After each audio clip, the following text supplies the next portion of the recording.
मोहम्मद आमिर की बड़ी मुश्किल हल, आयरलैंड का वीजा मिल गया।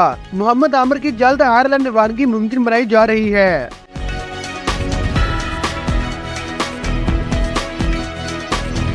पाकिस्तान क्रिकेट टीम के फास्ट बॉलर मोहम्मद आमिर को आयरलैंड का वीजा मिल गया। तफसीलात के मुताबिक पाकिस्तान क्रिकेट बोर्ड की काविशों से फास्ट बॉलर मोहम्मद आमिर को आयरलैंड का वीजा जारी कर दिया गया है।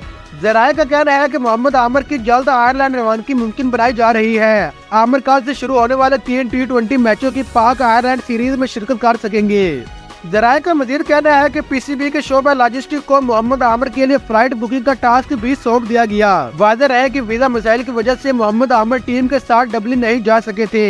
टीम अरकान के साथ मोहम्मद आमिर की वीजा दरख्वास्त भी जमा करवाई गई थी, ताहम आयरलैंड एम्बेसी ने इन्हें वीजा देने से इनकार कर दिया था। वीजा जारी होने के बाद मोहम्मद आमिर सीरीज में शिरकत कर पाएंगे, ताहम कल होने वाले पहले T20 मैच में इनका शामिल होना मुश्किल नजर आ रहा है।